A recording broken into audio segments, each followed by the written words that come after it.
안녕하십니까? 오늘은 쉽게 풀이한 요한계시록 강에서인 지구는 어디로 가고 있는가? 그리고 다니엘서 강에서죠. 지구의 운명을 지배하는 손, 그리고 복음에 대해서 잘 설명해 주신 성소, 이 세 가지 책을 집필하신 저자를 만나보도록 하겠습니다. 안녕하십니까, 목사님? 안녕하십니까? 네. 자, 일반 개신교회에서는 예언서라고 하면 잘 다루지 않고요. 아주 금깃이 되어 있는 그러한 책이 바로 다니엘서와 요한계시록이라고 생각을 합니다. 그런데 목사님은 이 두 가지 계시록과 다니엘서를 집필을 하셨어요. 그러면 이 중요한 사람들이 금기시하고 있는 이 예언서를 특별히 집필하시게 된 계기가 무엇인지 알려주시기 바랍니다. 예, 사실 성경에 나온 예언서는 하나님께서 우리에게 주신 참 큰 축복이죠. 이 예언서는 우리의 갈 길을 보여주는 빛입니다. 하나님께서 우리를 인도하시는데 개인적으로 인도하시지만 전체 교회를 인도하시는 것입니다. 인간, 세상, 지구 전체를 인도하시는 것입니다. 이 지구가 어디로 가고 있고 어디로 향하고 있는지에 대해서 이 세상을 창조하시고 주관하신 하나님께서 우리에게 정확한 빛과 지도를 주시지 않았을 리가 없습니다. 특별히 주님께서 피로 사신 당신의 교회가 앞길로 나아가는데 그 길을 비추어 주지 않으셨다 하면 이것은 참 이상한 일이죠. 그렇죠? 어린 아이를 낳고 나서 어머니와 아버지가 그 아이를 그냥 팽개쳐 두지 않는 것입니다. 그 아이를 다 성장해서 제1례를 할 때까지 그 아이를 인도하고 가르치고 지도하는 것입니다. 마찬가지로 그 하나님의 말씀 가운데는 물론 우리를 의로 교육하고 또 우리에게 성품을 성장하게 하고 또 우리에게 교리로 교훈하시는 많은 말씀이 있으나 그러나 실제 우리가 사는 세상에서 이 세상이 어떻게 돌아가며 역사가 어느 길로 가고 있으며 앞으로 어떤 일이 생길 것인지에 대해서 우리에게 알려주시지 않는다면 그것은 참 우리가 믿을 수 없는 일이 되는 것입니다. 그래서 요한계시록을 보면 1장 3절에 말씀하기를 이 가운데 있는 말씀을 읽고 옛날엔 이 요한계시록을 받아서 7교회가 이제 책임자가 나가서 그것을 읽는 것이었습니다. 그럼 사람들이 다 듣지 않겠습니까? 듣고. 그러니까 읽는 자와 듣는 자와 또 이것을 지키는 자들에게 복이 있다고 했습니다. 자, 그러면 읽는 자가 있으면 다시 한번 설교하는 것이죠. 그러면 듣는 자들이 있겠죠. 근데 듣고만 마는 것이 아니라 그 속에 있는 것을 지키는 자들에게 복이 있다고 했습니다. 그러면 만약에 우리가 이 계시록이나 다니엘에 있는 예언서가 만약 임봉되고 닫혀져서 우리가 읽을 필요가 없고 이해할 필요가 없다라고 말한다면 왜 하나님께서 이것을 예언서를 주시면서 이것을 읽는 자와 듣는 자와 지키는 자들에게 복이 있다고 말씀을 하시겠습니까? 그래서 그것만 보아도 이것은 반드시 우리가 이해해야 하는 말씀이고 또 이것을 이해한 자들과 이해하지 못한 자들의 차이는 하늘과 땅의 차이라고 우리가 볼 수가 있는 것입니다. 그래서 저는 오늘날 기독교에서 이렇게 중요한 하나님께서 우리의 앞길을 보여주시고 우리가 어디로 향하고 있으며 또 어떻게 살아야 하며 또 앞에 있는 함정이 무엇이며 마귀의 기만이 무엇이며 마귀는 우리를 넘어뜨리기 위해서 어떻게 역사하며 또 이렇게 앞으로 가는 입장에서 보면은 누가 하나님의 편에 있는 사람들이고 누가 마귀의 편에 있는 사람들이고 자 핍박하는 자들은 아무리 크고 또 멋있게 보이는 무리라고 할지라도 그들은 하나님의 반대편에 서 있는 것이고 핍박당하는 자들이 진리편에 서 있는 것이죠. 그러면 우리 그 예언서를 보면서 하나님께서 역사하시는 교회의 모습을 보게 되는 것입니다. 참 많은 말을 할 수 있겠지만 그러나 이렇게 중요한 것을 오늘날 기독교에서 등한히 하고 있기 때문에 저는 특별히 이 예언서에 대해서 깊은 관심을 가지고 연구해 온 터라 제가 이것을 써서 많은 사람들이 좀 읽고 이해했으면 좋겠다 하는 간절한 심령에서 이 책들을 제가 집필하게 되었습니다. 그러면 하나님의 백성 차원에서는 이 계시록과 다니엘서가 반드시 연구해야 되는 이 시대에 꼭 필요한 안내서인 거죠. 아, 그럼요. 이 책을 모르고 신앙생활을 하는 것과 알고 신앙생활을 하는 데는 큰 차이가 있겠죠. 네. 그리고 이 예언이라는 것은 제가 자주 강의나 설교 때도 설명하지만은 예언서는 미리 앞으로 오는 일들을 미리 알기 위해서 자, 앞으로 어떤 일이 옵니다. 또 이제 언제쯤 뭐가 생깁니다. 이렇게 아는 것보다 그건 어떤 의미에서 점장이들이 하는 일일 수가 있죠. 그것보다는 물론 앞으로 어떤 일이 생길 것이니까 조심하고 우리가 주의해야 되지만은 그것보다는 오히려 더 중요한 무게를 두는 것은 우리가 이 예언서에 기록된 말씀이 현재 내가 살고 있는 이 시대에 성취되는 것을 볼 때, 또 내가 살기 이전의 세대에서 이미 성취되어 온 것을 역사적으로 볼 때 우리가 깜짝 놀라는 것이죠. 그래서 이 성경 말씀의 저자인 하나님께서 말씀하신 이 말씀은 확실하구나. 주님은 살아계시구나. 내가 이 성경 말씀을 믿고 내 생명을 바쳐서 믿고 신뢰하고 따라갈 수 있구나. 그래서 하나님을 신뢰할 수 있게 만드는 것이 예언을 연구한 다음에 예언의 성취를 이해할 때 그것이 생기는 것입니다. 예. 맞습니다. 자, 그런데 이 성경의 가장 중점적인 포인트라고 할까요? 성경은 하나님의 사랑에 대해서 저희들에게 얘기해주고 있어요. 그런데 우리가 예언서를 생각하면 어떻게 생각하면 약간 좀 무섭다고 할까요? 두렵다고 할까요? 그러한 반응을 보일 수도 있어요. 그런데 성경에 말씀하신 하나님의 사랑과 이 예언서는 어떠한 상관관계가 있는지 궁금합니다. 예, 참 좋은 질문 하셨어요. 우리가 예언서를 보면 어떤 때 좀 무섭죠. 네. 앞으로 오는 뭐 심판, 지진, 불, 또 우박재앙 이런 것도 있고, 또 하나님께서 심판하실 때 불로 태운다 하는 그런 모습도 있고, 또 짐승의 표를 받지 말아라, 그의 우사에 경배하지 말아라, 너희 경배하면 내가 멸망시킨다, 이런 아주 엄중한 말씀도 있고, 또 앞으로 오는 그 두려운 사건들도 예언되어 있는 것은 사실입니다. 자, 그런데 이렇게 생각해 보십시다. 우리가 이제 자식을 키우는 부모로서 그 자식이 잘못된 길로 나가고 있을 때, 잘못된 길로 가고 있을 때, 예를 들어서 이제 어린 아이가 낭떠를 향해서 전혀 모르는 채 달려가고 있다고 보십시다. 그러면 그 부모들이 어떻게 반응을 해야 될까요? 얘야, 돌아와라, 괜찮다, 거기 가면 안 되지, 그렇지, 착하지, 돌아와라, 이렇게 아주 별로 대수롭지 않듯이 그렇게 말을 한다면 그 부모가 정말 그 아이가 위험 직전에는 그 형편을 알면서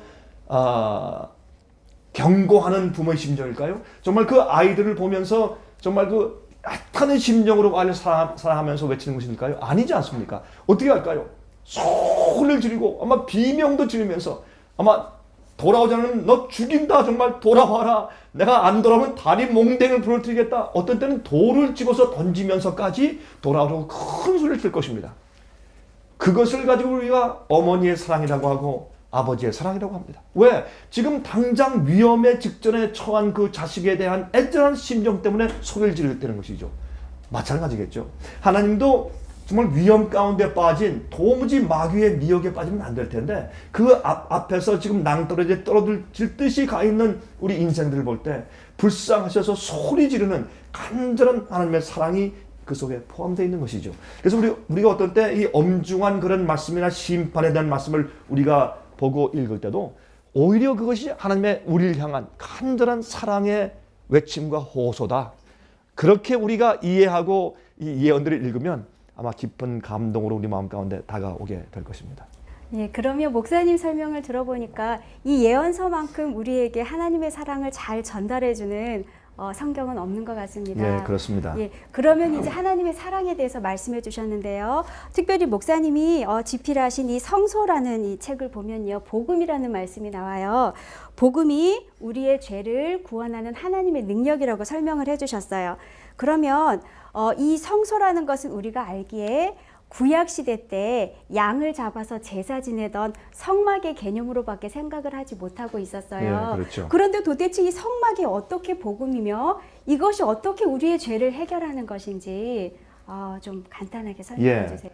제가 이 성소책을 제가 쓸 때 사실 제가 여러 다른 책들이나 기사나 또 월간지에 기재하고 하는 일들을 제가 참 많이 했는데 제가 사실 책을 쓸 때 가장 제 마음을 쓰고 가장 간절하게 쓴 책이 있다고 친다면 바로 제가 이 복음의 유일한 청사진인 성소에 대한 책을 제가 쓸 때입니다.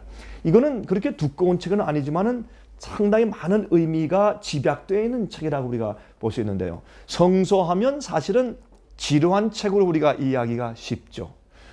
우리가 이제 성경을 읽을 때 많은 사람들이 내가 올해는 성경 전체를 한 권을 전체 내가 읽겠다. 그래서 이제 1월 1일부터 통독을 시작합니다. 그래서 이제 결심을 단단히 하고 읽다가 창세기, 출애굽기 잘 읽습니다. 근데 레위기에 들어오면 그러면 사람들이 더 이상 나가길 싫어해요. 왜? 레위기는 참 좀 지루한 책입니다, 솔직히. 그리고 뭐 양들을 죽이고 뭐 가죽을 벗기고 배를 가르고 태우고 연기가 올라오고 피를 뿌리고 그러니까 상당히 좀 너무 의식적이고 또 옛날에 사람들이 한 어떤 그런 어떤 봉사의 의식적인 제물을 드리는 우리 현대인들은 이해하기 힘든 어떤 그런 이야기들로만 점철된 것처럼 오해하기가 참 쉽습니다. 그래서 레위기는 사실 읽기가 좀 부담스러운 책이죠. 그러나 제가 어느 때 가서 제가 레위기가 설명하는 것이 무엇인가, 이 성소, 하나님께서 성소제를 주신 그 목적과 이유가 어디 있는가라는 것을 제가 이해하게 됐을 때 이 책은 갑자기 저에게 요한복음 같은 복음서가 되어버린 것입니다. 갑자기 이 책이 저에게 구약 성경 속에 있는 복음서로 제 마음에 다가오게 된 것입니다. 제가 그래서 이 말씀을 가만히 읽어보니까 이 속에는 하나님의 은혜와 나를 구원하시고 나를 어떻게 죄의 문제에서 나를 구원하시고 내 속에 있는 그 악의 문제를 어떻게 해결하시는가 하는 하나님의 놀라운 구속의 계획, 또 나를 구원하시는 하나님의 그 놀라운 경륜, 어떤 청사진 같은 것, 또 주님의 복음의 그 펼쳐진 계획, 그것을 제가 발견하게 되었습니다. 제가 그래서 이 책을 제가 쓰게 되었는데, 이 성소는 사실 하나님께서 우리를 구원하시는데 어떻게 구원하시는가 하는 방법을 우리에게 알려주시기 위해서 실물 교훈으로 눈에 보이게 양을 끌어오고 양에게 손을 얹고 죄를 고백하고, 그럼 우리 죄가 고백할 때 어떻게 되는 것인가, 어떻게 하면 죄가 용서받는 것인가, 그 다음에 또 그 죄인이 직접 양을 이 목을 베어서 죽이고 피를 가지고 들어가서 뿌리고 하는 모든 이런 하나하나의 과정들을 통해서, 그것이 영적인 상징인데 그것이 우리의 체험을 말하는 것인데, 하나님께서 우리를 어떻게 용서하시고 어떻게 회개로 인도하시고 또 어떤 방법을 통해서 우리를 계단으로 인도하시는가라는 것을 설명해 주신 책이란 말입니다. 그래서 성소를 보면 성소에 세 가지 단계가 있죠. 성소뜰이 있고 성소가 있고 지성소가 있어요. 이것은 하나님께서 우리를 구원하시는 하나님의 계획을 단계로 보여주시는 말씀이란 말이에요. 그래서 제가 그것을 이해하면서 이게 우리와 무슨 상관이 있느냐.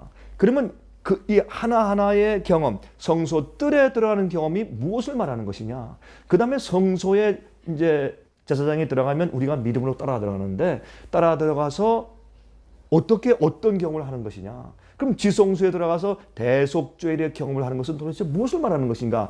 그것을 쉽게 주님께서 실물 교훈으로 보여주셨으니까, 옛날 이스라엘 백성들과 유대인들은 자기들이 직접 행하면서 그것을 배우도록 실물 교훈을 주신 것인데, 우리는 직접 성소 제도가 그 자체는 배웠기 때문에, 예수님이 유월절 양이 되어서 십자가에 돌아가셨으니까 그 눈에 보이는 실제 행위와 실물 교훈이 없기 때문에 성소 제도에 대한 것을 이해하고 성경 말씀을 읽으면서 그 의미를 우리 속에 부각시키고, 우리가 그 성소에 행하는 그런 모든 제도를 따라서 우리가 영적으로 경험을 해야 됩니다. 그래서 성소 제도가 그렇게 중요한 것이고, 그것을 제가 설명하려고 애를 쓴 책이 바로 이 복음의 유일한 청사진 성소입니다. 다시 말해서 성소는 하나님께서 우리를 어떻게 구원하시는가 하는 복음에 대해서 그 설계하시는 계획의 청사진이라고 할 수 있겠습니다. 그러면 이 성소만큼 성소에 있는 기구, 성소에서 하신 제사장들이 한 모든 일들, 이런 모든 것들이 예수님과 복음에 관련된 것이네요. 그렇습니다. 그러니까 성소 자체를 우리가 알다시피 성소는 예수님을 상징하죠. 예. 그래서 그 성소에 있는 그 제일 장막을 계달의 장막으로 만들었죠. 다시 말해서 물개 가죽으로 했습니다. 물개는 물 속에 있을 때 보면은 상당히 아주 윤기가 나고 아주 굉장히 예쁘죠. 그 가죽이. 그러나 그 죽여서 가죽을 벗겨서 햇빛에 말리면 참 검은틱틱한 게 아주 보기 싫습니다.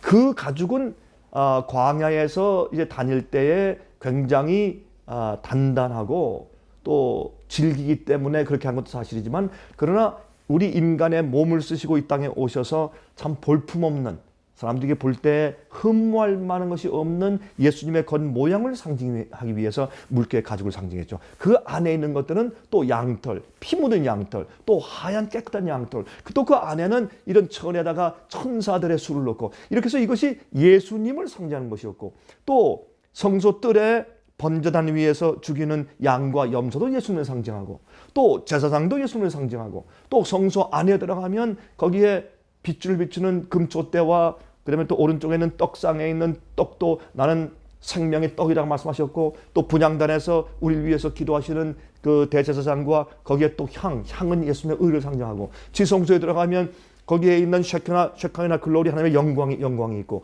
그 안에 언약궤 안에는 또 십계가 있고, 이 모든 제도 자체가 전부 다 예수님을 상징해 주는 것이죠. 그래서 그러나 그 안에 그것을 경험하는 우리도 거기에 포함되는 것이죠. 대제사장만 있는 것이 아니라 거기에는 죄를 지어서 용서받기 위해서 온 백성들도 같이 있단 말입니다. 백성이 없으면 대제사장이 필요 없습니다.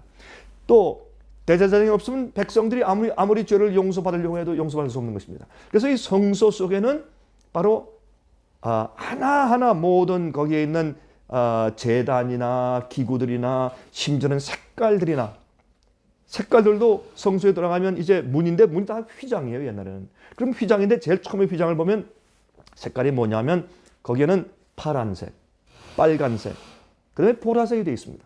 근데 그 참 재미있는 것은 파란색은 성경에서 이 하나님의 율법 계명을 순종하는 우리의 충성심을 상징했어요. 그리고 빨간색은 예수님의 피를 상징하죠.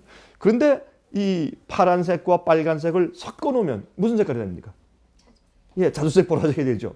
그러면 그 자주 색깔은 뭐냐면 예수님의 피 흘리심과 또 예수님의 하나님 아버지의 그 계명을 철저하게 순종하신 예수님의 거룩한 생애, 그 다음에 또 우리의 순종, 이런 것이 합쳐지면 보라색, 자줏빛. 그것은 자줏빛은 옛날에 왕족들이나 아니면 왕이 입는 옷의 색깔이거든요. 그러면 우리가 예수님의 피와 우리의 굴복과 순종이 합쳐지면 우리는 하늘에 무엇이 됩니까? 왕족이 되죠. 그래서 이런 색깔까지도 전부 다 사실은 우리의 구원을 상징하는 그런 의미가 다 들어있는 것입니다. 그래서 성소 제도 하나하나에 사실 우리의 구원이 알랄이 박혀있는 그런 아주 중요한 그런 가르침이 실물 교훈이 되는 것입니다. 그러면 예수님이 번제단으로 상징된 십자가에서 돌아가시고 하늘로 승천하셨어요. 그리고 예수님이 하늘 성소에서 봉사하시고 사역하신다고 말씀하셨는데, 그러면 예수님이 지금은 지성소에서 봉사하고 계시잖아요. 이 책에 보면서 제가 그렇게 읽었는데, 그러면 우리가 예수님이 성소에 계셨고 지성소에 들어가셨는데 우리가 믿음으로 따라 들어간다는 것이 도대체 무슨 의미인지 구체적으로 우리 실생활과 관련해서 좀 설명을 부탁드립니다. 예, 참 아주 굉장히 중요한 질문을 하셨는데 이 질문을 설명하기 위해서는 좀 시간이 걸립니다. 짧게 설명하기는 좀 어려운 파트인데, 그러나 우리가 쉽게 실생활에서 이해할 수 있도록 제가 한번 최대한으로 간단하게 줄여서 제가 몇 마디로 설명해 보도록 애를 써보죠. 자, 그러면 이 지성소에 들어가는 날은 대속죄일 아닙니까? 그러면 성경에 보면 레위기 16장에는 1년에 한 번 들어간다 이렇게 돼 있어요. 그 지성소에는 아무나 들어가면 죽는다 그렇게 돼 있죠. 그러면 대속죄일 날 그 지성소에 들어가는 사람은 누구만 들어갑니까? 대제사장만 들어갑니다. 자, 그러면 일단 대제사장이 들어가면은 백성들은 따라 들어갈 수가 없다 그 말 아닙니까? 그러면 성소 번제단 있는데 성소 뜰까지는 갈 수 있으나 성소나 지성소에는 이 죄인은 백성들은 민간인은 들어갈 수가 없다. 제사장만 들어간다. 그렇지 않습니까? 그러면 그것조차도 우리에게 무엇을 알려주는가 하면 이 번제단이 있는 성소들은 예수님께서 이 땅에 오셔서 사신 예수님의 봉사 사업을 상징한다. 그렇게 볼 수 있겠죠. 그렇죠? 예수님께서 이 땅에 오셔서 십자가에 돌아가신 것이니까 번제단에서 양을 잡으니까 그것은 예수님께서 이 땅에 오셔서 갈바리에서 십자가 돌아가신 것이니까 그것은 예수님께서 이 땅에 오셔서 인간이 되셔서 사신 봉사 사업, 그 미니스트리를 상징한 것이 성소들이다. 그러면 그 다음에는 그 피를 가지고 제사장이 이제 성소 안에 들어가는데 그 무엇하기 위해서? 기도하기 위해서, 중보 기도하기 위해서 죄를 회개하고 지금 밖에서 기도하고 있는 죄인을 하나님 아버지 앞에 소개하고 그 용서해 주기 위해서 중보 기도하는 나의 하나님 아버지시여 저 죄인이 지금 회개하고 고백했으니 저 죄를 용서해 주십시다 라고 자기 피를 가지고 들어가시는 거 아니겠습니까? 그러면 그렇게 가서 기도하실 때 우리는 밖에 있어서 믿음으로 예수님께서 하늘 성소로 가신 것을 믿는 것입니다. 단순히 믿고서 내 마음이 주님을 따라 들어가는 것이죠. 그러면 예수님께서 부활하시고 승천하실 때 하늘에 올라가셨잖아요. 그러면 하늘에 올라가실 때 어디로 가셨습니까? 하늘에 올라가서 예수님께서 이렇게 뭐 팔짱을 끼시고 무슨 어디에 뭐 휴양지에 베케이션 하러 가신 거 아니잖아요. 우리를 위해서 중보 사업하러 올라가셨죠. 기도하시고 우리에게 은혜를 베푸시고 우리에게 어려울 때 도움을 주시고 또한 회개하는 죄인을 당신의 피로 구원하시는 일을 적용하시기 위해서 올라가신 것이죠. 그러면 예수님께서 부활해서 승천에 올라가실 때 하늘 성소로 올라가신 겁니다. 그러면 우리가 그것을 마음으로 믿고 주님께 기도하면 그것이 우리가 주님을 따라서 성소에 들어가는 것이죠.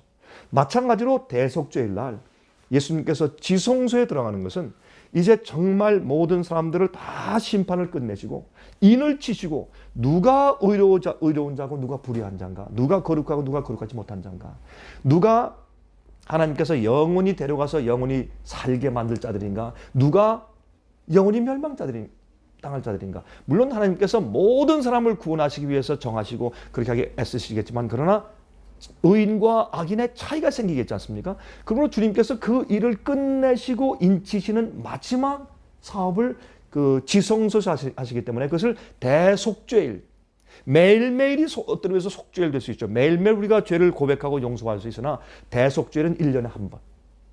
그때 이 세상에는 아담 때부터 이 예수께서 오실 때까지 모든 사람들 통틀어서 다 심판 사업을 끝내시고 정결케 하시는 때이기 때문에 그때도 우리가 예수님께서 하늘 지성소에 계시고 지금 이 시대는 예수님께서 하늘 지성소에 계시는 시대죠. 그것은 우리가 요한계시록의 예언을 연구하면 그게 나옵니다. 그래서 요한계시록 예언들의 사건들을 보면 하늘 성소가 열리며 언약궤가 보이고 언약궤는 어디 있습니까? 성소에 있습니까? 지성소에 있습니까? 지성소에 있죠. 그러니까 언약궤가 보이며 할 때 지성소의 사건인데 이 땅에 일어나는 예언 사건을 보니까 지금 우리 시대에 일어나는 사건이란 말입니다. 그거 보고 지금 우리가 지성소 시대에 살고 있구나. 그것을 우리가 알 수 있게 됩니다. 그래서 이 복음과 요한계시록은 끊을래야 끊을 수 없는데 요한계시록은 사실 제가 계시록 얘기를 다시 하게 되지만 요한계시록은 복음, 이 성소를 통해서 이해해야 합니다. 왜냐하면 요한계시록 1장을 보면 참 흥미 있어요. 1장을 보면 1장에 보면은 계시를 받을 때 제일 처음에 요하나 하는 음성이 들려서 뒤를 돌아보니까 하늘에 예수님이 보이는데 어떤 모습을 보이느냐? 7 금초대가 있는데 그 사이를 돌아다니시는 분으로 보여요. 그러면 그 7 금초대는 어디에 있습니까? 성소에 있죠. 그렇죠? 그러니까 성소 안에 계신 첫 번째 부분인 이 성소 뜰에서 들어가서 성소 안에 계신 예수님. 그러니까 예수님이 부활해서 승천해서 하늘에 올라가서 성소에 계시구나.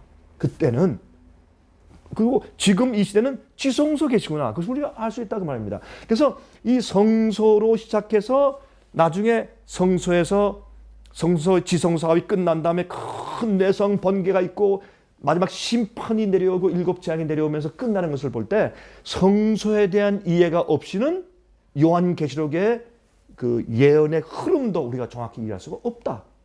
그렇게 되는 것입니다. 그래서 요한계시록에 있는 예언도 참 복음을 이해하는 사람이 요한계시록 예언도 진심으로 이해할 수 있다. 그래서 거기는 말씀은 성도의 인내가 여기 있나니 저들은 하나님의 계명과 예수 믿음을 지키는 자니라. 그래서 하나님의 율법과 예수의 믿음이 같이 섞여 있는 그런 내용이 요한계시록에 있다고 말입니다. 그래서 이 성소 제도 가운데 우리가 실제적으로 이 성소의 제도의 그 단계를 우리가 우리 마음속에 가져와서 우리가 실제로 체험할 수 있는 것은 이 성소 제도에 설명하신 그 단계들이 실제적으로 이루어지고 있다.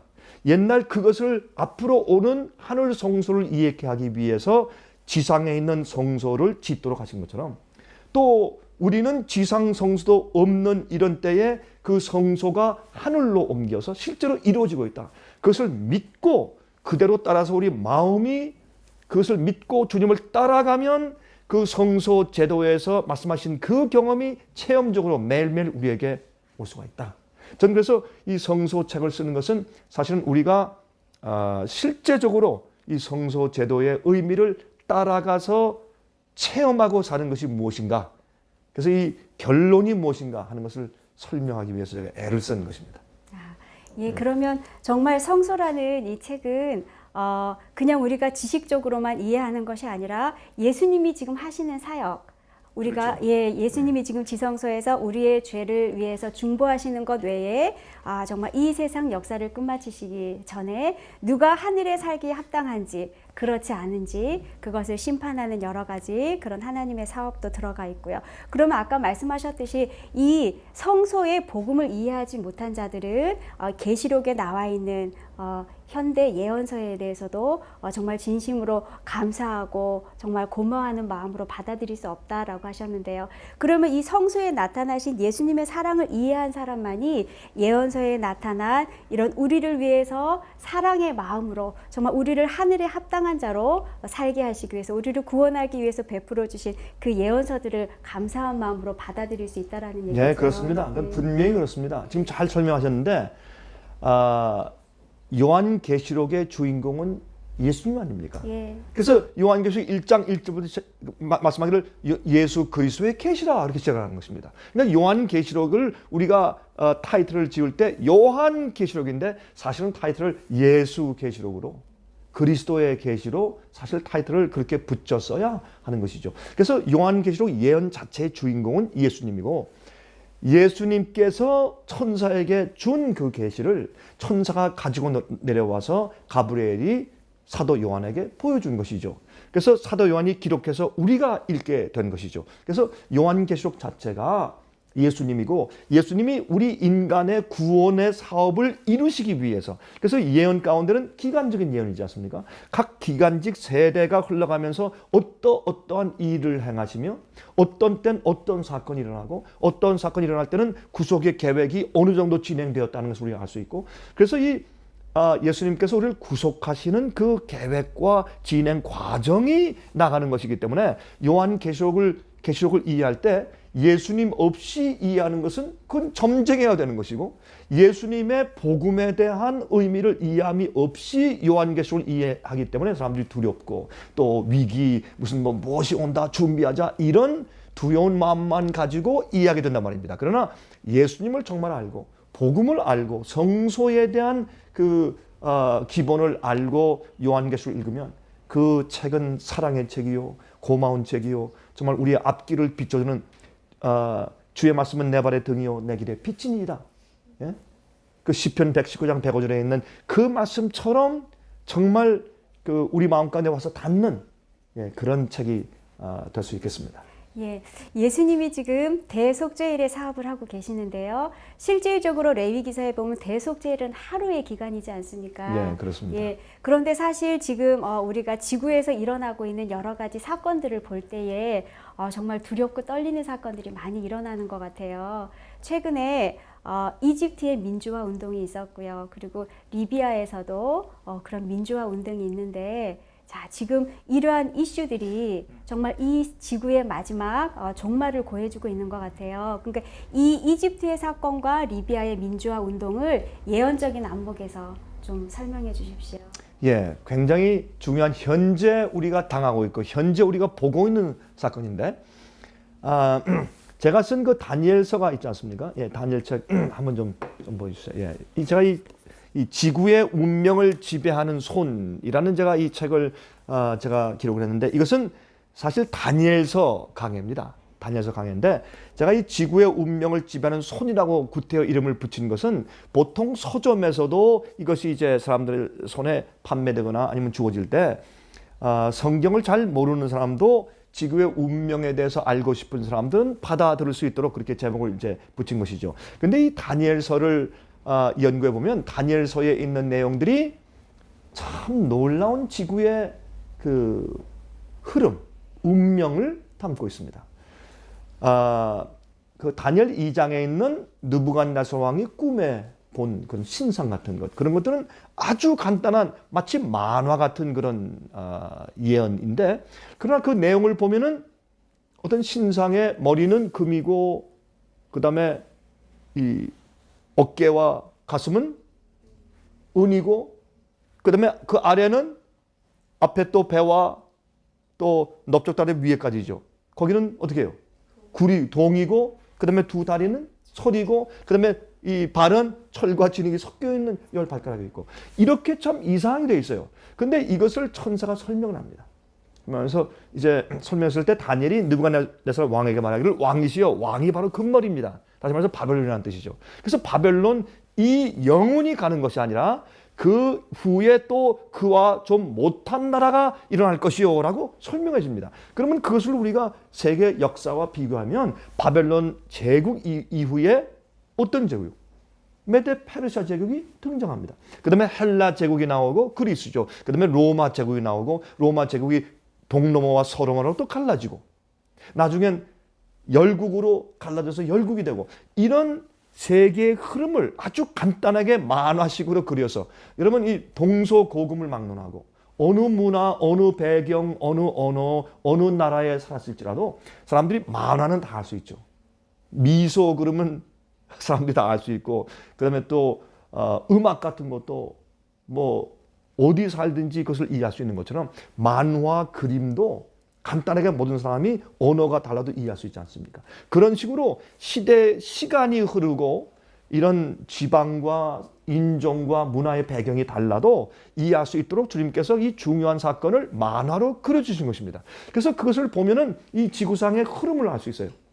그런데 느부갓네살 왕은 욕심이 생겨가지고, 아닙니다, 우리 이 바벨론 나라가 영원히 멸망하지 않습니다. 그래서 온 전체를 금으로 만들어 놓고 그걸 세워놓고서 경배하라고 그랬습니다. 그것이 다니엘 3장에 나오는 이 우상을 경배하는 그런 환난이 오는 것이죠. 이제 이것을 빌려다가 요한계시록 13장에서는 짐승의 표의 환난, 짐승의 우상에 경배하고 짐승의 표를 받으라, 안 받으면 죽인다라고 하는 그 상징으로 이제 사용되죠. 하여튼 이러니 폐지하고, 그래서 이 다니엘서에 보면 기가 막히게 지구 역사의 흐름을 설명하고 있습니다. 다니엘 7장을 보십시다. 그러면 바벨론, 메데페르시아, 헬라, 로마 이렇게 흘러가는 그것을 또 다시 재반복해서 짐승으로 보여주시는데, 사자, 곰, 표범, 무서운 용 같은 짐승. 그래서 무서운 용 같은 짐승은 로마인데 거기서 10뿔이 나고 또 이상한 작은 뿔이 올라오고, 이렇게 해서 이 지구의 역사의 흐름을 너무 쉽게 어느 시대 사람이나 알 수 있도록 그렇게 설명해 주신 것이 다니엘서입니다. 그런데 다니엘서 11장에 가면 기가 막힌 예언이 나와요. 11장 한 장에 나오는 그 자세한 예언들을 보면 우리가 정말 깜짝 놀랐는데, 거기에 자세한 예언들 가운데 무엇이 나오느냐? 예수께서 어릴 때 태어나실 때 베들레헴에 태어나지 않습니까? 그러면 이제 요셉과 마리아가 사실은 나사렛에 살던 사람들인데, 갈릴리에. 근데 성경은 베들레헴에서 태어나신다고 되어 있어요.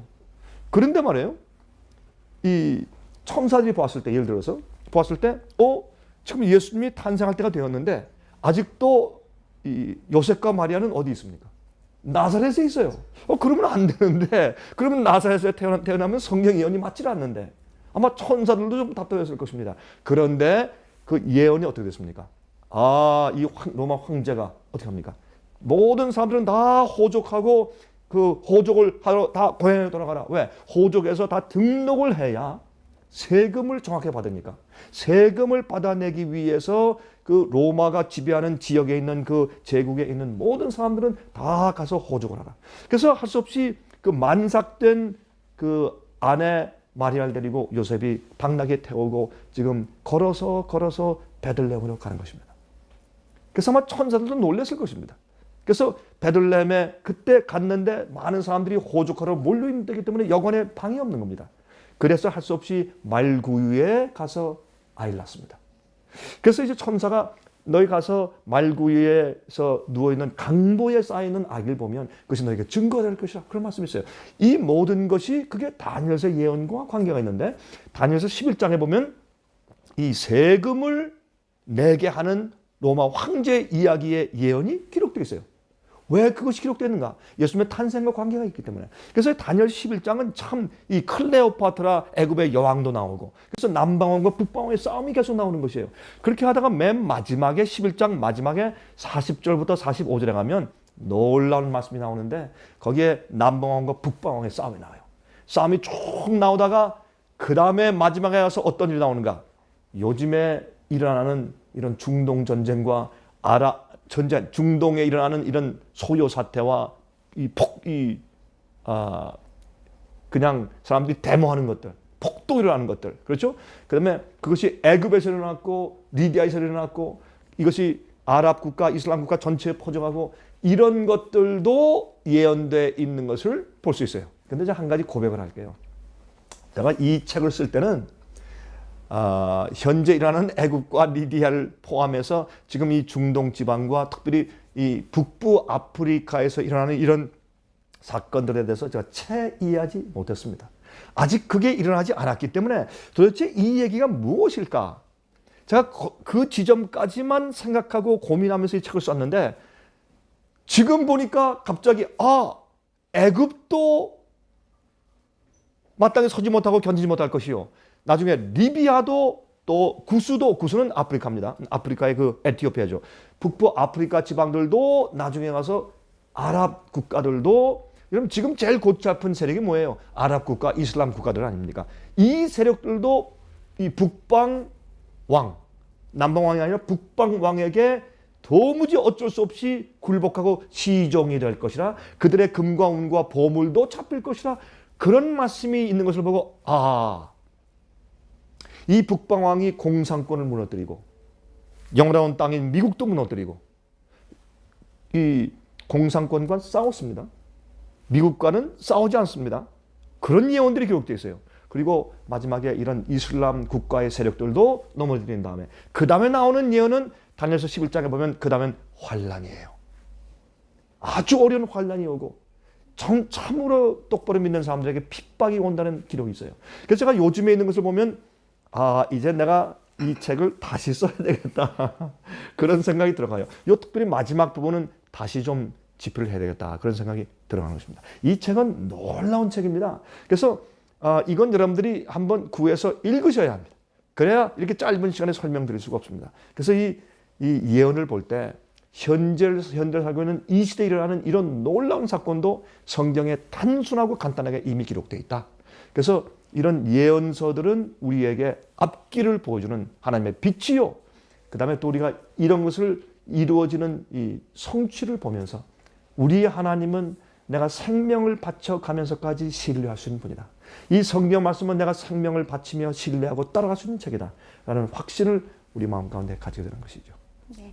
그러면 또 며칠 전에 일본에 큰 사건이 있었어요. 예. 이제 아시다시피 지진과 해일과 그것으로 인한 굉장한 어떤 나라의 피해와 여러 가지 어려움들이 있는데 그럼 그 일본의 천연재해와 이 예언의 상관관계에 대해서도 잠깐만 말씀해 주십시오. 예, 제가 이 요한계시록을 쓸 때 거기에 7 재앙을 이야기할 때도 제가 잠깐 좀 언급한 바 있습니다만은 여러분들 제 설명을 좀 들으시고 이 책들을 구입하셔서 한번 읽어보시면 여러분 저는 책을 팔려고 이거 우리 하는 거 아니죠, 그렇죠? 네. 그런 거 아니죠. 우리 책 파는 사람들 아닙니다. 그렇게 오해하시지 말고 제가 이 책이 우린 주로 이제 거저 이제 나눠주는 일을 더 많이 하고 있죠. 근데 이 책을 나눠주거나 출판되고 또 어떤 사람이 사간다고 해서 저는 단 1전도 제 주머니에 들어오는 것이 없습니다. 제가 그 말씀을 드리는 이유는 그만큼 이런 말씀들을 우리가 많은 사람들이 깨닫고 알게 하기 위해서 편했다는 것을 제가 강조하기 위해서 제가 말씀을 드리는 것인데, 여러분 보세요. 이번에 일본에 엄청난 일이 일어났습니다. 9.0의 릭터 스케일 9.0의 지진. 근데 그것이 도쿄 동북쪽에 있는 바다 밑에서 일어났어요.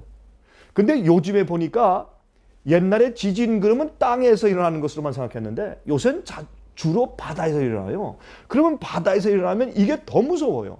그러면 지진은 바다에서 일어나도 흔들리는 건 땅이 흔들리는 건 마찬가지인데, 이번에 보니까 일본 열도 전체가 2.4m가 흔들려서 한국 쪽으로 가까이 왔대요. 2.4m가. 뭐 원래 일본 사람들은 우리 한국의 후손들이라고 우리가 믿지만은 아마 조금 더 가까이 왔어요, 우리한테. 뭐 지리적으로도. 그런데 엄청난 일이 일어났죠. 저는 뉴스를 보면서 정말 가슴이 아프고 눈물이 나더라고요. 특별히 어머니 품속에 있는 어린아이가 먹을 것이 없다는 얘기를 들으니까 저도 손자가 있는데 정말 울컥 이 눈물이 나는 그런 느낌을 제가 느꼈어요. 참 정말 불쌍한 일이 생겼는데, 근데 이런 일이 바다에서 났다. 그러면 누가복음 21장에 참 흥미있는 말씀이 있죠. 앞으로 사람들이 파도의 물결을 보고 파도의 침을 보고 두려워할 것이라. 파도 소리를 듣고 두려워할 것이라. 또 앞으로 일어난 일을 보고 사람들이 기절할 것이라. 그런 말씀이 있어요. 옛날에 파도 소리를 듣고서 두려워한 적이 어디 있었어요? 파도 소리 들으면 좋죠. 우리 바캉스 간다고 가서 여름 해수욕장에서 파도 소리 들으면 좋죠. 그런데 마지막 시대 사람들은 파도 소리를 들으면 두려워할 것이라. 파도의 우는 소리를 듣고, 파도가 운다. 이건 뭐예요? 사자가 운다. 이건 삼킬 자를 찾기 위해서 그런 뜻 아니에요. 그러니까 파도가 삼키는 거. 이번에 보니까 이 지진 때문에 일어나는 해일이 일본을 삼키대요. 무서운 파도가 이제 쳐오는 것을 우리가 보았지 않습니까? 자, 그리고 또 이것 때문에 생긴 원자력 발전소의 폭발. 이것은 한국도 앞으로 큰 피해를 입게 되겠죠. 이것은 이 방사능 선과 방사능이 퍼지면, 이것은 참 뭘 어떻게 큰 일이 생길지 우리는 가늠하기 힘든 그런 엄청난 재앙이 되는 것입니다. 또 이것 때문에 섬이 흔들리고 어떤 산은 무너지고, 이것 때문에 또 일본에 또 화산이 폭발했죠. 이런 것을 볼 때 우리가 무엇을 보느냐? 성경에 말씀하기를 앞으로 지진, 기근, 온역이 많이 일어날 것이다. 특히 마지막 시대에 이런 것이 크게 빈번히 자주 일어나는데 처처 일어날 것이다. 동시에 다발적으로 여러 군데서 지구 일어날 것이다. 지금이 꼭 그런 시대에 살고 있는 것입니다. 그래서 이 재앙이 다가온다. 여러분 그 성경에 보면 7째 재앙 때 큰 지진이 오는데 산들이 다 무너지고 모든 섬들은 바다에 다 빠지고, 지금 우리가 무엇을 봅니까? 정말 그럴 수 있겠구나. 지진 때문에 산들이 다 무너지고 이 섬들이 바다에 빠지는 일들이 정말 생기는구나. 그것을 보고 성경의 확실성을 다시 우리가 신뢰할 수 있게 되어버린 것입니다. 그리고 두려운 마음을 가지고, 여러분 사람은요 참 다 약해요. 무신론자도요 죽게 되면 하나님 그래요. 믿지 않는 사람들 죽게 되었을 때 하나님을 찾아요. 용서를 구하고 구원을 그리워하고 그래요. 그래서 이런 사건들은 하나님의 예언이 너무 분명하다. 이젠 때가 되었구나. 우리 끝이 되었다. 세상이 흔들린다. 예수님께서 말씀하기를 나는 하늘만 아니라 이 땅을 흔들면서 오실 것이라고 그렇게 말씀을 드렸습니다. 그래서 예수께서 오시는 때가 다 되었다. 우리 그것을 이해할 수 있게 되고, 계시록에 있는 말씀이 실제적으로 앞으로 이루어지고 있고 이루어질 것이다 라는 것을 우리가 더 확신을 가지고 이제 세상을 바라보게 되었습니다. 자, 성서에 나타나신 예수님의 사랑과 그 구속의 계획을 이해하지 못하고 그것을 믿음으로 받아들이지 못하는 자들은 아무리 예언서에 분명한 경고를 해주셔도 믿음으로 받아들일 수 없음을 우리가 다시 한번 알게 되었습니다. 그렇습니다. 자, 많은 유익이 되셨습니까? 자, 이 책들을 읽으시고 우리의 영적 생활에 큰 부흥과 개혁이 있기를 바랍니다. 감사합니다. 고맙습니다.